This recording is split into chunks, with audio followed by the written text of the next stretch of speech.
Hello and welcome to Contemplations. I am Josh and I am joined by John. Hello. And today we are going to be talking about why the corporate media is terrible. And I'm sure many of you have your own ideas about this, but I wanted to explore it in a little bit more detail because, of course, we've all seen the articles and how they misrepresent what we see as reality. But I wanted to dig a little bit deeper, break down why the different factors, why I think corporate media is terrible, and also why I think they actually do it themselves and their incentives behind it, so we can better understand what they're doing, why they're doing it, and who's behind it and why. Yeah, I think it's a subject dear to many people's hearts, especially if they're on our channel. So. Well, yeah, I mean, many of us wouldn't be here if this wasn't the case, I don't think. Yeah, if we could all trust the BBC, we probably wouldn't be working at the Lotus Eaters.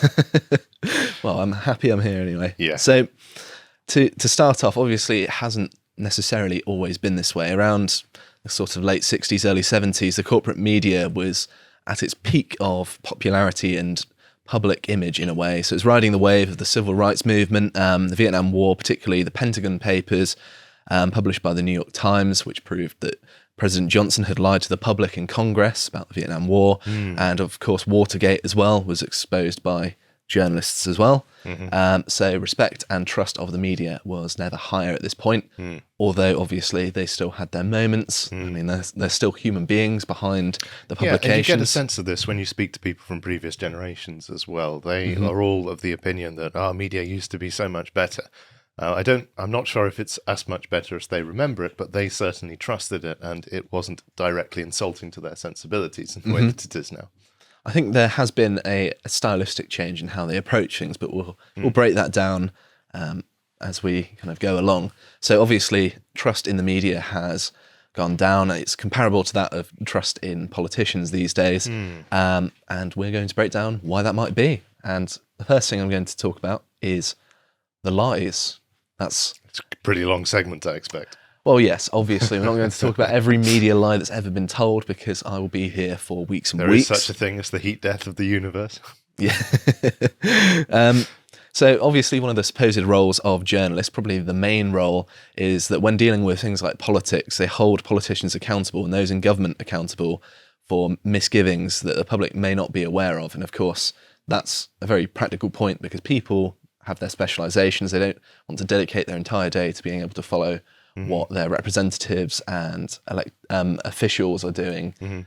This is actually one thing that Soviet apologists claim in defense of the USSR. It's the idea that because we don't have a participative political system, the ordinary person just doesn't spend any of their time worrying about politics. Isn't that great?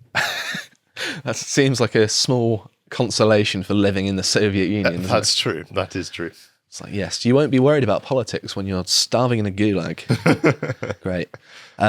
So yeah, obviously there's lots of neglect of this role now because there's basically a symbiotic relationship between the media and politicians because that way they get the best stories and the politicians can help construct the narrative. But what I'm going to do is look at some coverage of Donald Trump because I think we all know the actual actions of what Donald Trump put forward, what he believed, kind of his policies, and that they were exponentially better than Biden's. I think we can say that significantly better than Biden's, yes. Very confidently now. We're a year down into his presidency that Biden has consistently managed to screw up what Trump has done, more or less, which is a travesty, and I feel very sorry for people who have to tolerate the Biden presidency.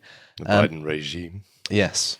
So, first and foremost, there's an article which covers the news coverage of Donald Trump's first 100 days, which was published in 2017, May to be specific. But it supposedly is predicated on the fact that Trump used the term fake news to damage corporate media's standing and therefore their profits because their viewership an actually strategy, possibly unprecedented for the president of America, a presidential candidate, to be directly hostile to the media, to identify them as a threat rather than kowtowing to them and supplicating them to try to get them on side. It's something that I have an infinite amount of respect for him for because It's something that ordinary people knew for a very long time, Yeah. that the media were lying to them and misrepresented stuff. And The most anti-American people I know in this country, the most anti-Trump people I know, I can still get them on side by saying he rubbed the noses of the wrong people.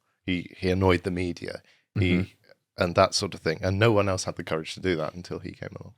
yes, so they were given a monetary incentive as well as, a social standing kind of thing. The respect for their profession, I suppose, was attacked, and therefore it primed them to attack him without Was mercy. he also the one who used the term scum media, or was that someone else? I'm not sure. Interesting. But fake news is what he's known for popularizing. It was actually used by Hillary Clinton again, about him first, and he used it thinking, oh, that's a good term. And then it became synonymous with him, which is also another great strategy, using the words of your enemies against them, or more or less. So the article I'm going to go through starts off talking about a report, which is based on analysis of news reports in print editions of the New York Times, Wall Street Journal, the Washington Post, main newscasts of CBS, CNN, Fox News, NBC, and three European news outlets, the UK's Financial Times, the BBC, and Germany's ARD. I've not heard of ARD, actually. Me neither. I mean, I tend not to read any German news anyway. I can't read German, you see. Well. Something of a handicap. So they say President Trump dominated media coverage in outlets and programs analysed, with Trump being the topic of 41% of all news stories, 3 times the amount of coverage received by previous presidents. He was also featured speaker in nearly 2/3 of his coverage. So that means that it was about things that he himself said rather than things other people were saying about him. So why do you think he managed to monopolize coverage so much? How did he make everyone so obsessed with him? I think part of he understands what resonates well in the media, because you've got to remember he has he's been in things like WWE, right? So he knows how to create a story that will be talked about, and you can say something that will get a reaction that you don't necessarily believe, or you're putting it in terms that are deliberately abrasive to build he was up. Being deliberately provocative towards the media to outrage them, so that in their outrage they would cover the story and give him publicity. Yes, it's a very intelligent strategy. It is, yeah, and it's something that actually I see other people recognizing and picking up. I think you somewhat could as argue well. that Farage in this country has done a similar thing, certainly in his use of Certainly alternative not platforms. as deliberately as Trump did, No, and I not don't as think well. so. No. Well, there's a reason he's not Prime Minister. So they say that European reporters were more likely than American journalists to directly question Trump's fitness for office. One of the reasons I thought that this might be the case is that Trump is kind of a bit of an avatar for America. I see him as being a very American kind of person, whereas Europeans in our kind of very snobbish and what's the word? We kind of turn our nose up at brashness and self-confidence. Well, I remember when the elections were going on, I was talking to a friend in Tokyo at the time, and we had this conversation about the upcoming candidates, and I made the point that Trump was the president that the Americans deserved. I didn't think he would be a good president at the time, but everything that he did well in an American way. And everything that he did badly in an American way. He wasn't very eloquent or polite. He was very outspoken. He was very rude. And he didn't respect the environments that he was placed in, all of this. And it sort of reminds you of the bad stereotypes of American tourists, to be honest. I saw him very emblematic of just the idiosyncrasies of American culture. It's like he's almost like a culmination of what it means to be American. Not to praise the guy too much, but that's the impression from abroad. It's just like, wow, this is like the most American. And I think so there's a reason that the Japanese overwhelmingly had negative views of Trump. They were sort of slightly horrified that someone like that could hold the position of office. And that's because form and politeness and manners are paramount in a culture like Japan. And I think they're also very important in Britain and to a lesser extent Europe. So I do think it's that that sort of infringement on the established social norms of politeness culture, which probably made many people horrified at the idea of Trump and makes many Europeans skeptical of him, even if his policies actually align with their interests. I think that's perfectly reasonable. So they go on to say Trump has received unsparing coverage for most weeks of his presidency without a single major topic where Trump's coverage, on balance, was more positive than negative, setting a new standard for unfavourable press coverage of a president. Fox was the only news outlet in the study that came close to giving Trump positive coverage overall. However, there was variation in the tone of Fox's coverage depending on the topic. That's so interesting. Even Fox News wasn't in this corner. Exactly, yeah. They were somewhat sceptical. So, well, that's funny because the other alphabet soup news outlets cast Fox News as if they are Trump sycophants or apologists. well, I wonder what incentive they have to do that. It's almost like they make money from it, isn't it? Yeah. It's funny that. So this next quote, I'm going to pose it to you. Okay. It's quiz time. Yeah, and my purpose of doing this is just to prove that it didn't start with Trump. That's for certain. So, which president? Obviously, you at home can play along as well. But unfortunately, I can't get their answers. But the quote goes as follows: "I fought more damn battles here than any president in 20 years, and not got one damn bit of credit from the knee-jerk liberal press. I'm damn sick of it. Sick and tired of it. Sorry." So, okay, I'm probably going to answer this by meta-analysis. So, liberal, I feel like the apotheosis of liberal politics in America was, as we understand the term in the American context, is probably LBJ, Lyndon B. Johnson.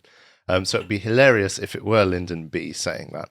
I'm not actually sure how much Lyndon B. swore though, and his immediate successor, who's a Republican, would be the most likely candidate. So I'm going to guess Nixon. No. Who was it? It was Bill Clinton. Bill Clinton. Okay, wow. Yeah, so it goes to show that even someone who you would imagine so-called liberal press would be on side with is complaining that even they don't give him any credit for the things he was doing, which this was relatively early on in his presidency as well, I think. I think it was in an interview with Rolling Stone or something along those lines off the top of my head. But Right. I thought it very interesting that we think of it as a modern thing, but it's not strictly modern. I mean, every president since, the 60s really has had a problem with the press. So I'm going to read a little quote here that says, "Nixon worked largely behind the scenes, threatening to take away broadcasters' licenses if they didn't shape up. Ronald Reagan created what amounted to a White House news service feeding stories directly to local news outlets in order to bypass the national press.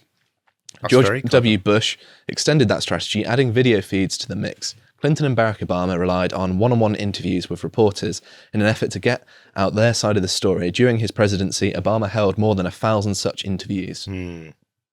So we can see that every president since at least Nixon, who coined the term media, because of course before Really? then, That was him? yeah, Gosh. before Nixon they were referred to as the press, but Nixon wanted to use a term that weakened the validity and prestige because they were obviously quite critical of him. So he referred to them as media, implying, of course, that they were more entertainment than actual fact and news, which Right. is quite clever, really. And Yeah. I quite like the term. So, yeah. Thank you, Richard Nixon. You might have done Watergate, but, at least you did this. So, as you can probably recall, the press coverage was not always negative for Trump either. So, No. Trump, another quote here, "Trump's dislike of the press was slow in coming. When he announced his presidential candidacy, journalists embraced him and he returned the favour. Trump received far more coverage and far more positive coverage than did his Republican rivals. Only after he had secured the Republican nomination did the press sharpen its scrutiny, and as his coverage turned negative, Trump turned on the press." I had forgotten that. Yeah. I think it's very important to bear in mind because this is a really, really important point, because the fact that the nature of the corporate press's coverage changed kind of suggests that there's no objective standard. It's not necessarily the people behind it, but their agenda behind what they were doing clearly had changed because they were attacking him as the new Republican candidate. I wonder if their coverage was positive in the sense of thinking, oh, he's never going to get the nomination, but if we can build him a reasonable support base, then that's a load of apathetic Republican voters who are going to be salty that their candidate didn't get the nomination. It could certainly be strategic in that way, but I think if you remember pre-Trump's nomination, he was an adored public figure in a way. I mean, he is in Home Alone. The New Yorkers knew him as the guy who restored the ice rink in Central Park, I think it is. And he was known for rejuvenating the city. And if you ask people what they thought of Donald Trump, it would be largely positive. I mean, I can't remember which program it was, but someone was like lamenting how they wanted to be rich and powerful, and they're like, oh yeah, and you'll marry Donald Trump, as if to say that, like, that's the thing to aspire to. And I know, looking back, I can't remember what that's from, but looking back, it seems absurd that people would use that as the benchmark because of how... Look at the coverage Ivanka got. Yeah, I mean, it's ridiculous, and this has all been orchestrated by the press, basically, turning on him, and the fact they did so clearly shows to me that there's nothing... He didn't change overnight, did he? When he became nominated, he didn't change all his ideas. It was just that the press changed how they wanted to represent him because they had an agenda, which is dishonest, really. It's not presenting the candidate in an accurate way. To watch the full video, please become a premium member at lotuseaters.com.